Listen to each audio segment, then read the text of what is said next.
April 1985. Coca-Cola does something it hadn't done in 99 years. It changes the formula. And here's the part everyone forgets. In blind taste tests, the new one actually won. It was better on paper. The rollout was flawless, national, enormous, and it became one of the most famous failures in business history. 400,000 angry calls and letters. 79 days later, they killed it and brought the old drink back. A perfect change that nobody had the slightest interest in adopting. So hold on to that, because it's the whole trap of this episode. Coca-Cola didn't fail at the technical part. The chemistry was fine, the cans shipped, the plan hit its dates. They failed at the human part. They changed the drink and never once checked whether people were ready to let go of the old one. And there is exactly one move the very best project managers skip on a change, precisely because they're so good at delivery. Miss it, and your flawless rollout dies in 79 days too. Stay with me, because we build the whole method today.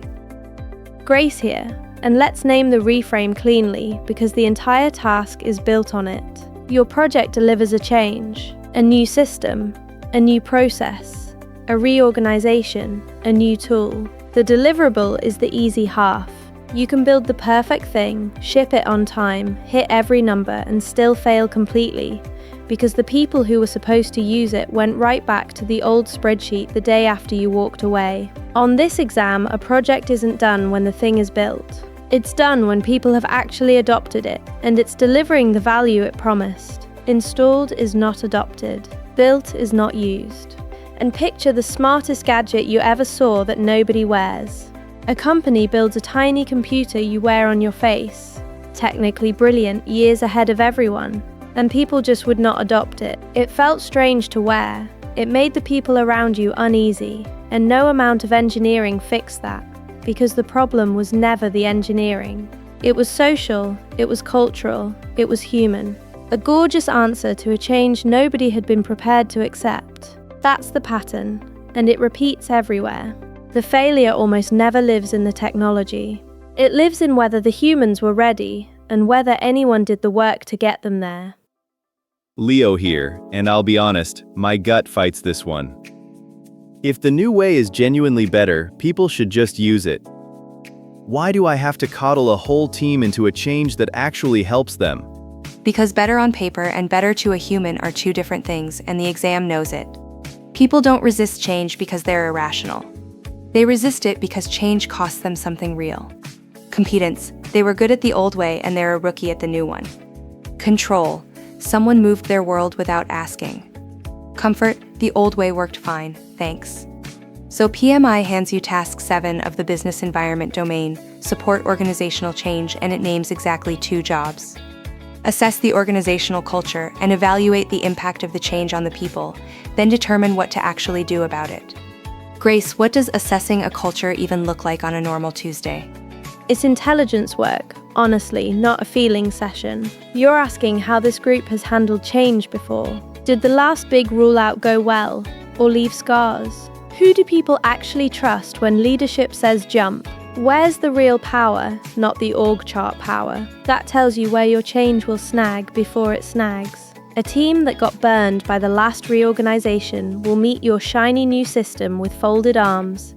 And if you didn't read that, you'll mistake their caution for stupidity and try to steamroll it. Reading the room isn't soft. It's how you avoid walking straight into a wall you could have seen coming. Come on. That still sounds like a sticky note workshop, not delivery. But okay, I'll give you the fork the whole thing turns on. You can install a change, or you can lead it. Installing is the technical checklist. Build the thing, flip the switch, send the announcement email, mark the task done, walk away. Leading is everything the email can't do. Make people understand why, help them want it, teach them how, support them while they're clumsy at it, and stay until it sticks. Same change, 2 completely different jobs. And the exam almost always wants the second one. The project manager who just installs and leaves is the one whose beautiful rollout is quietly abandoned by Friday.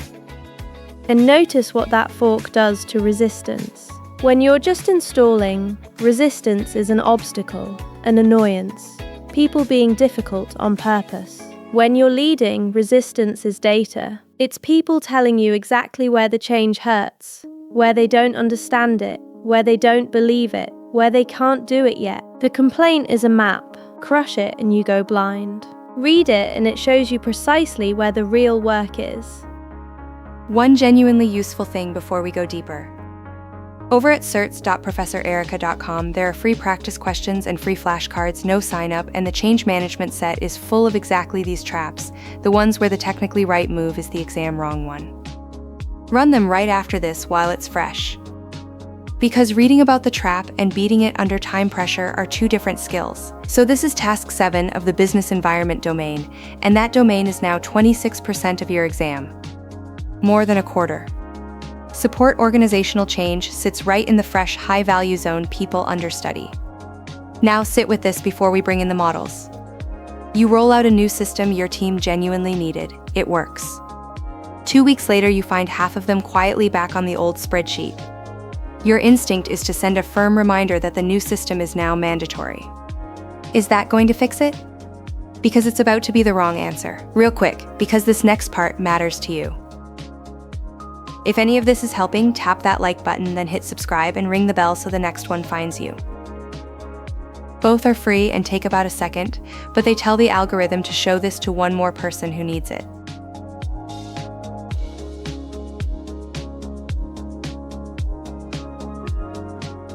To pressure test the org change calls today, we've got Professor Brandt at the desk.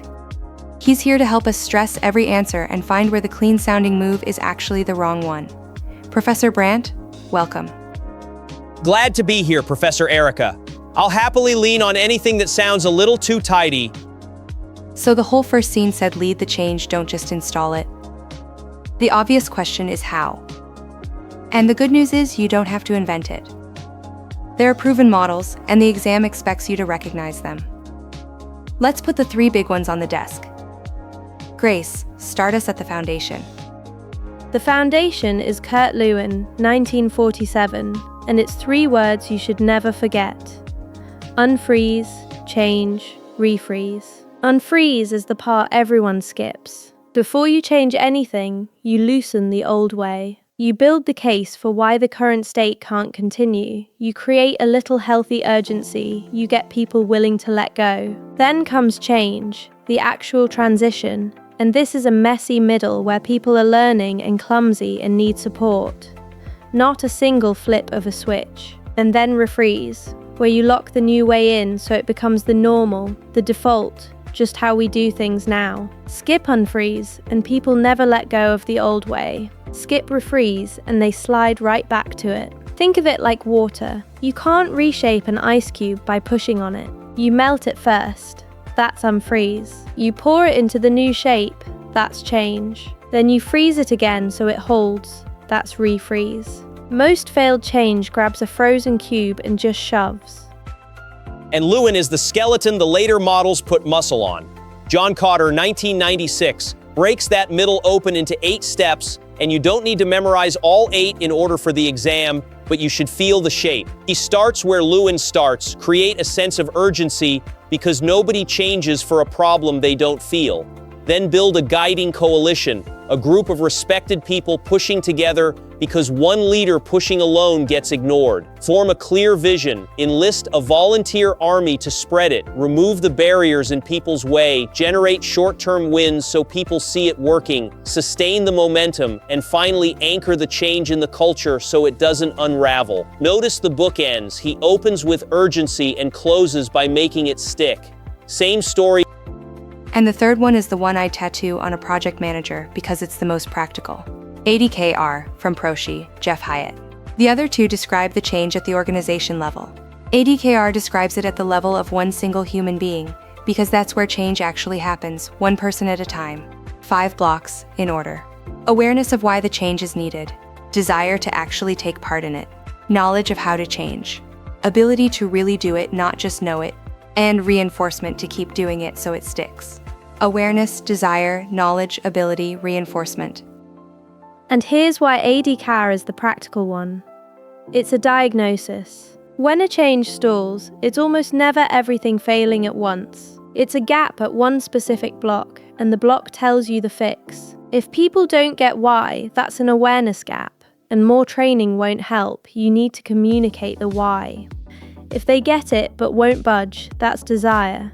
And that's about what's in it for them and their fears, not information. If they want to but keep fumbling, that's knowledge or ability. And now training does help.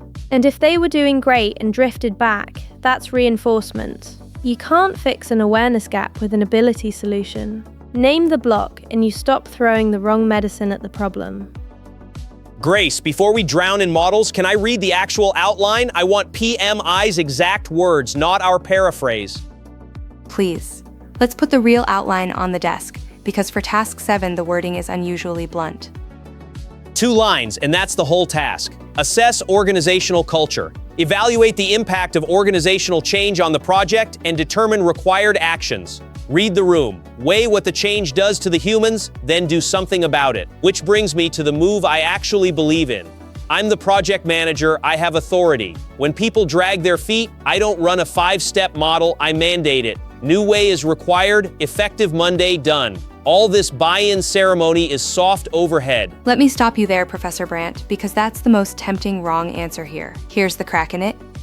A mandate can force behavior for a while when you're watching. It cannot force commitment. And the gap between those two is exactly where change quietly dies. People comply in the meeting and root around it the second you turn your back. That's malicious compliance, and it looks like adoption right up until the project's over and everyone exhales and goes straight back to the old way. You didn't change anything. You just rented some behavior. And the honest boundary on that, because Professor Brandt isn't all wrong. There's a class of change where you absolutely do set a firm enforced standard, a safety rule, a legal requirement, a security control. You do not run a feelings workshop on whether to wear the hard hat. But even there, the firmness and the human work aren't opposites. You still make people understand why the rule exists, or you get people obeying it when the auditor's around and cutting the corner when they're not. Mandate the non-negotiable, yes. Then still do the leading, so it's understood, not just obeyed. The rule is never skip the leading just because you happen to have the authority to skip it. So a quick gut check before we move on. In Lewin's model, that unfreeze, change, refreeze idea, how many stages is that? Don't overthink it, just the number. 3. Unfreeze, change, refreeze. 3, exactly, and that's the map for the rest of this. We just did unfreeze and the models. Next scene is the messy middle, the actual human side, where resistance shows up and buy-in gets built. Then we close on refreeze, making it stick. Carry the 3 models with you.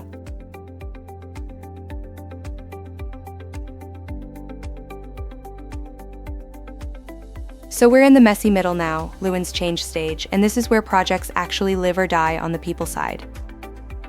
The first thing to get straight is what resistance even is, because the exam treats it very differently than your gut does. Your gut says resistance is the enemy. The exam says resistance is information. And most resistance isn't people being lazy or difficult. It's fear wearing a disguise. Picture a senior analyst who's been the go-to expert for 15 years. You bring in a new tool, and overnight the thing that made her valuable, her deep mastery of the old system, is worth nothing, and she's a beginner again in front of people she used to help. She's not fighting the tool. She's fighting the feeling of becoming incompetent in public. If you read her folded arms as stubbornness, you'll push harder and make it worse. If you read it as fear of losing competence, you do the obvious human thing. You train her early, you make her one of the first experts on the new tool, and you turn your biggest resistor into your biggest champion. Hang on, some people are just difficult. Every complainer's secretly scared? Not every single one, no, but way more than your gut assumes, and here's why it matters. Even if you're right that someone's just being a pain, treating resistance as data still wins, because it forces you to ask what's underneath before you react. Sometimes underneath is fear. Sometimes it's a genuinely good objection you hadn't thought of.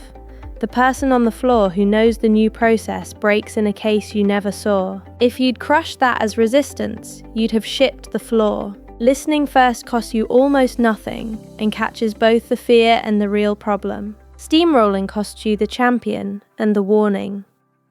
And that connects straight to buy-in, which is the second big move here. Buy-in is not an announcement. You don't build it by emailing everyone that the change is happening. You build it by involving people early while there's still something they can shape, so they own a piece of it instead of having it done to them. PMI's own guidance is blunt about this. Resistance is natural, and involving stakeholders early with real two-way communication produces a better change and more of it actually sticking. Two-way. You listen at least as much as you broadcast.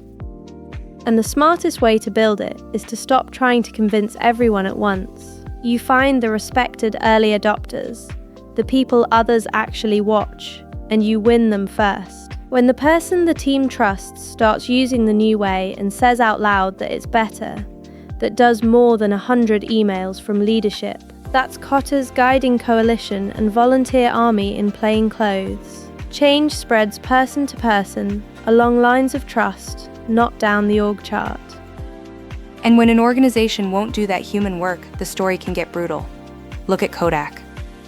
Kodak's own engineer built the first digital camera back in 1975. They invented the very change that was coming for them. But their whole world, their culture, their money was film, and the organization simply could not bring itself to adopt the thing it had created. They didn't lose to a competitor with better technology. They lost to their own inability to change, and in 2012, one of the most iconic companies in the world filed for bankruptcy. And that's not a tech failure. It's a culture failure, top to bottom. Exactly, top to bottom. And there's a twin to it. In the year 2000, a tiny mail-order movie company offered to sell itself to the giant of the industry for about $50 million. The giant, a chain with a store in every town, laughed it out of the room. Renting tapes was the business, and streaming was a toy. $50 million. That's the price the giant refused to pay to become the change instead of being killed by it. 10 years later, that giant was bankrupt, and the little company it laughed at is a household name. Same disruption hit both. One refused to change and died. The other became the change and thrived.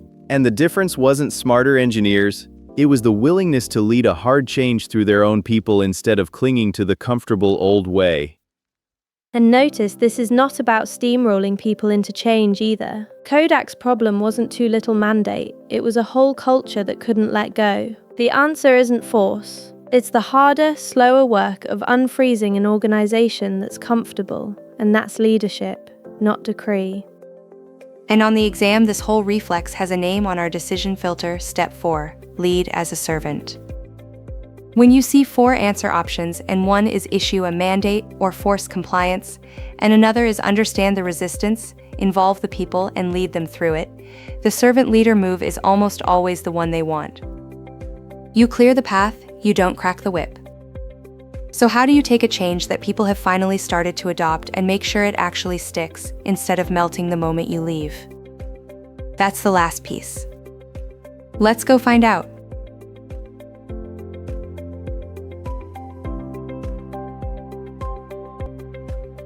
So people have finally started using the new way.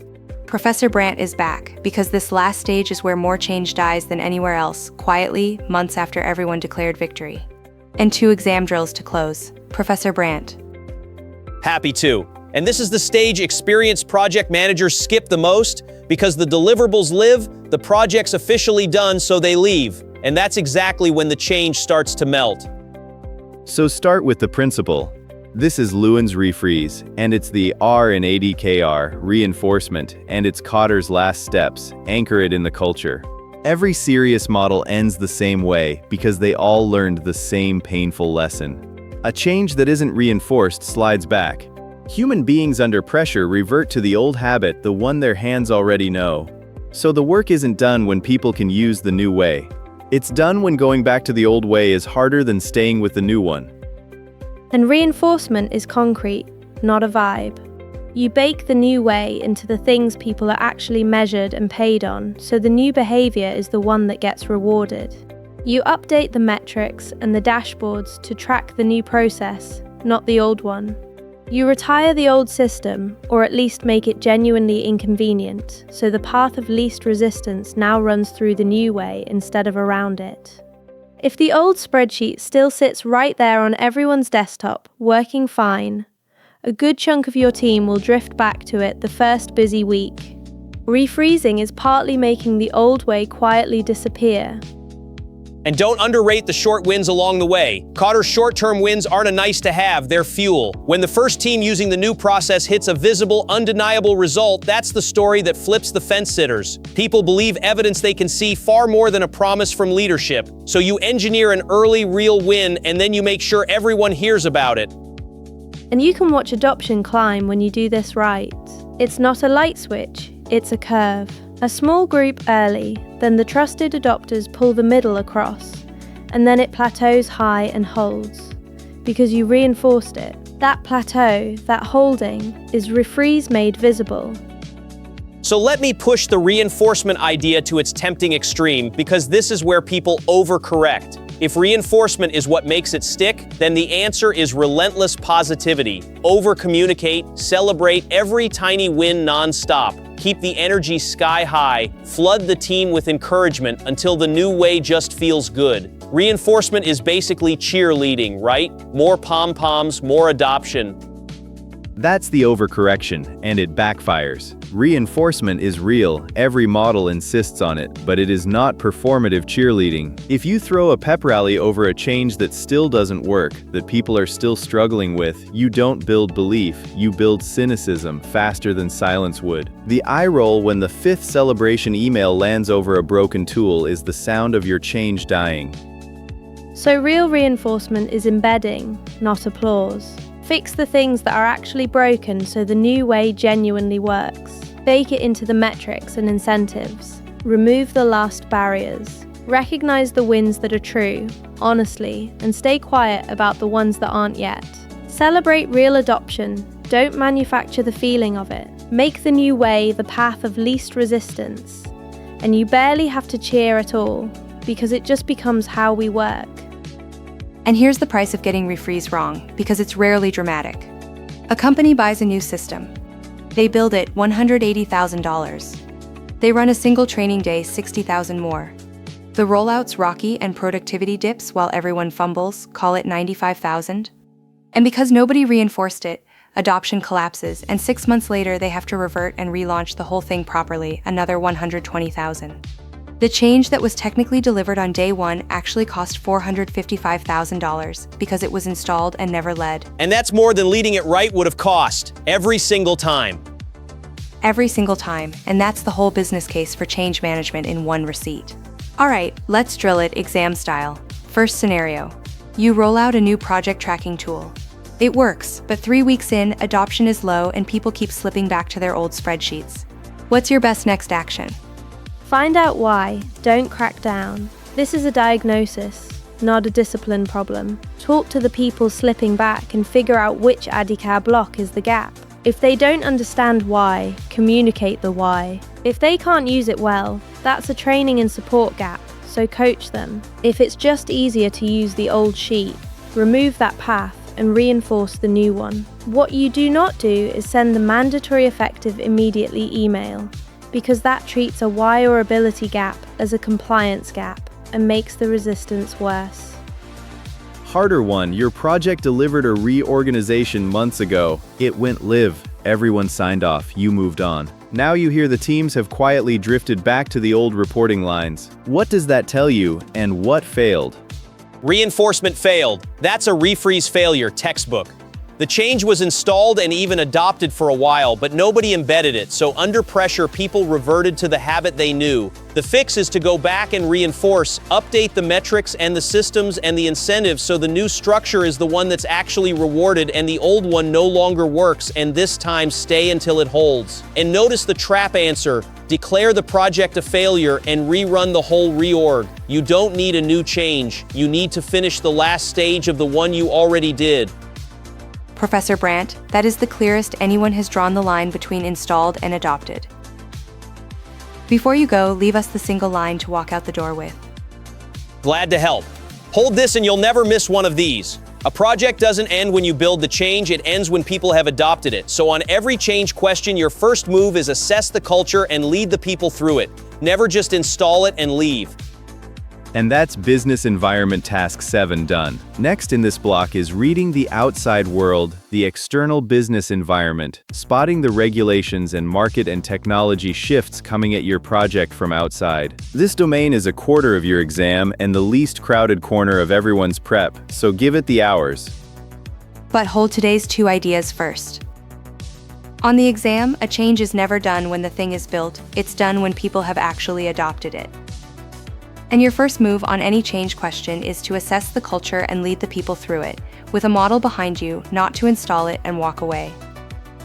Assess, lead, reinforce, then it sticks.